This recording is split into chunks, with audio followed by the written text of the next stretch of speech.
Hello YouTube and welcome to my channel, Beck Treks Australia. In this video I'm going to briefly talk about items that I discarded when I was on the Bibbulmun track, or items that by the end of the trail I'd never use again. So basically at the 5 or 6 day mark I ended up at North Bannister, which is I guess the first sort of resupply point on the Bibbulmun track in Western Australia. Just a side note, if you haven't heard of the Bibbulmun track, it's a 1,000 kilometre trail. It starts in Kalamunda in Perth and goes all the way down south to Albany. So 1,000 kilometres, took me about 54 days to do. I was pretty slow. I very rarely double hutted, and that was because I was wearing a 15 to 20 kilo pack. So a lot of the items I was wearing I don't carry now, and I've substituted them out for lighter gear. But this particular selection of equipment are things I will never try again. I've learnt my lesson, and I'll never bring them again. So the first thing I want to talk about is my poncho. I had a friend who recommended this because it doubles as a pack cover, so you're saving yourself having to carry an extra item. So I thought that was a pretty useful thing to have, and I thought it would be good because you could just pull it out and you could pop it on without having to put your pack down on the ground, put on some pants, put on a jacket, and then get going again. I thought, oh, this would be quick and easy. I could just take it off, quickly chuck it in a pocket in my pack, off I go again, and if it rained I just chuck it on just as easy. Unfortunately this one, it's a Cedar Summit nylon. It's not the Ultrasil nylon, it's the heavier, thicker one. It's got a good rain hood in there, and that worked fine. That kept me dry. But it's at the sides because it is also doubled to be used as a tarp. So it's got snap locks at the sides, and I found they always got snagged on things. They popped open, and then the sides of you would just get drenched, especially in heavy rain. So look, overall it wasn't quite big enough to carry a pack as large as the one I was hiking with. So it was so frustrating to use. Sometimes when it would rain I'd rather just get wet and soaked than to have to put up with the frustration of putting this thing on and having it stay in the right place and try to keep you actually dry. So by the end, like, me and my partner, we had one each, and we just would rather not put on any rain protection at all.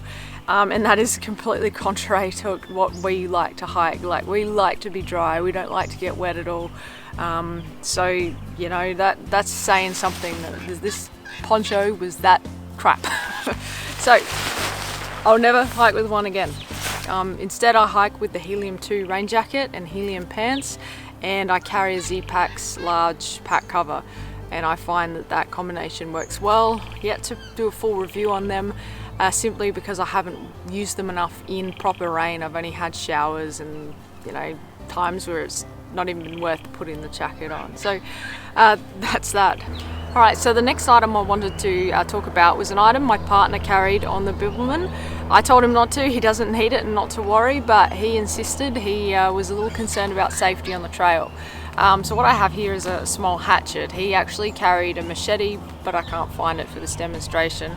It is about the same size and the same weight though as what he carried, and it was one of the first things to go in the box. It's just not necessary unless you are going bushwhacking and need to cut down small twigs and branches, but you know, for his reason, personal safety, absolutely not necessary or needed, and nor appropriate. Like, yes, that item went very quickly.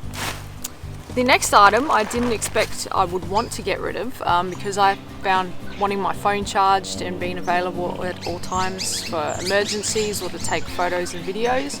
I thought that was absolutely essential. So I bought solar panels because I thought having my phone charged is that important, and it is, but I found that simply carrying the charger pack without the panels, so I've just charged this up at towns, would do a good enough job and kept my phone charged for 5 or 6 days at a time off one of these packs with a few other replacement batteries. I'd swap them out in this pack, but that would keep my phone and my partner's phone going, no problems. If I was going really remote, maybe for a couple of weeks, I would certainly take a solar panel kit. It is great. It did charge the packs up, usually 1 pack a day, maybe 2 days if the sun isn't good, to charge the pack up entirely. But it is good when you get to camp. You can just pop this on the ground and it will just passively charge it, and you know, I guess it prolongs the battery life that little bit further, and you know, so it's not all that bad, but it's not necessary. You don't need it. But having a battery bank, that is certainly worth it. And I don't carry this one. I now carry another one, 10,000 milliamp hour battery. So, and that does the job for me. So with the solar panels, I like the brand Goal Zero. I find they make some good stuff, and just as I was about to start the hike, they released this little guy and I couldn't resist buying it. It's the Lighthouse Mini from Goal Zero. Inside there's a battery, so if my panels couldn't keep my battery bank charged, this was like an emergency battery for me in my mind. That's how I justified taking this. I thought it'd also be nice because I can hang it inside my tent, and it would, you know, light it up if I wanted to sit in there and play cards, which I'll get to soon, or I don't know, read a book or do something in my tent. It also would be good, you know, if you're cooking, or that's my theory anyway. And I found I didn't use it a single time because I had a headlamp which did the job. This is just not necessary. It's just wasted weight. But it was good. It could be emergency use for charging my phone, but again, I don't need that. So that's the Lighthouse Mini. I love this guy though. He's good for when you get a blackout at home or something like that. Not entirely wasted, I guess. The next thing I find a lot of people carry, and I took on my journey when I started the Bibbulmun, was rope. Not this particular rope, but it was actually twice as long, bundled up. Probably 2 or 3 times heavier than this, and you know, this is just weight you don't need. I don't even know why I took the rope. I thought, oh, rope's just always one of those things, if you get caught without, you know, you're going to kick yourself for not bringing it. You know, I've never had a situation I've needed extra rope. In my tent, I've got a little extra string that, or you know, to tie out string for my Z-Packs triplex. And I use the string that they provide. It's really thin, and it's quite strong. So there is no need for this big heavy duty rope stuff. Even as like a washing line, it's over the top, and I don't even know why I brought it. And I don't know why everyone else brings it too. So I cut that out at North Bannister. On the, I guess while I'm talking about rope, I also bought a clothesline along with the rope. So I don't even know why. The clothesline actually was really good. It's a Cedar Summit one, and it did its job very well.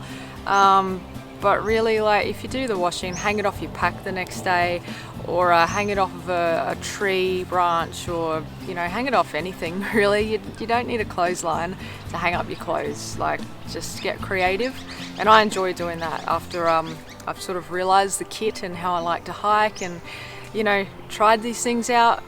You sort of realize how much stuff you actually don't need, but it certainly is a lot of fun trying to find these creative little solutions to sort of everyday items that you sort of miss or have to do without when you're hiking. So goodbye clothesline. The next one this is a collection of carabiners. Me and my partner had a variety of these on our packs. We figured when we need something to dry on our packs, we'll just attach it with a carabiner, or you know, I don't know. I honestly don't know. I just thought, again with the rope, it's just something useful that I might have a need for, but I just didn't know what that need was. So I was future-proofing myself, and then I never needed them. Anything I had to hang from my pack, I just flipped over a strap or something on the external of my pack. The only thing I'd use a carabiner for these days is to hang like my gloves off my shoulder strap, because there's nothing to really hang them on there. Or I hang my P-rag right off the back, so it's on the outside to dry. It's not tucked away inside touching everything. So they're the only 2 carabiners I use now, and they're like the little teeny tiny ones you get from Z-Packs.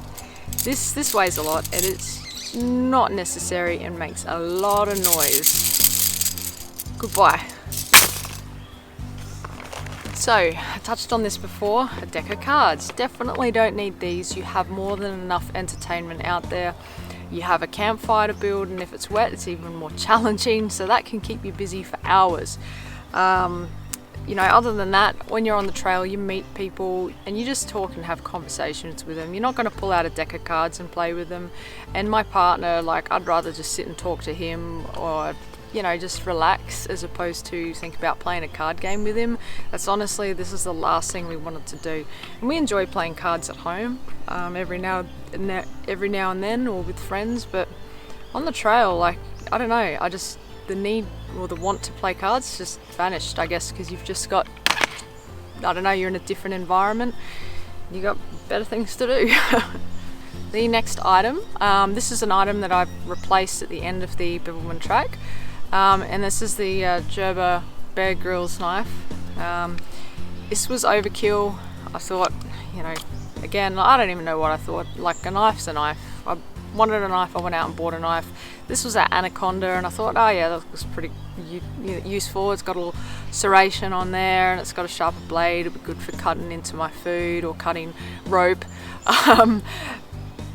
But that's as far as it goes. I don't craft, or I don't do anything with wood like some people I know craft and make some things out of wood when they're out there to sort of pass the time. But like, really, I've only used this to open those dehydrated meals. And to cut a few lines for my tent, to cut some lines down to a better size.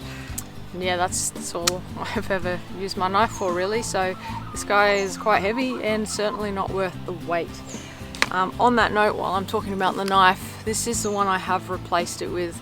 It's the Ripple Cricket, or Cricket Ripple. Ken Onion design. I don't know who Ken Onion is, but yeah, it's the Cricket Ripple, and this guy is all I need, really. It cuts rope just like the other one. It cuts my food bags open, and anything else. Like, it's a very good knife, good design, and it's a lot more compact and a lot more lightweight. Alright, and that concludes everything I could think of that I offloaded when I arrived at North Bannister on the Bibbulmun track. You know, all those items, totally not necessary if you're going away for 5 or 6 days at a time, you know, and you hit a town or whatnot, or resupply in between. If you're going a lot longer, then yeah, the solar panels might be more useful. Or if you like those small comforts, like having a lantern in your tent, then by all means, if that's your comfortable item, or if it makes you happy when you hike, you know, take it. But for me, like, I just found all those items frustrating or completely, like, unused on that, and you just don't need them. You know, thanks for watching, guys. And I just wanted to say I've got my next hike planned. I'm not going to tell you when it is, but it is coming up soon. It's going to be on the Great Southwest Walk, and that is a approximate about 12 to 14 day walk. I'll have some more details in a future video, but that's my plan, and hopefully it will give me the chance to review some of my equipment properly and thoroughly. I'm hoping that it will give me a bit of rain, because it rains out there on that trail quite a lot, about 50% of the time, you know, in, you know, the month that I'm planning to go in. So I'm looking forward to that, and hopefully I can give you guys a bit of information about the equipment that I'm hiking with at the moment. As always, thanks for watching, guys. I appreciate it, and if you hit the like button, that would be great, and subscribe if you want to hear more from me. Thanks, guys.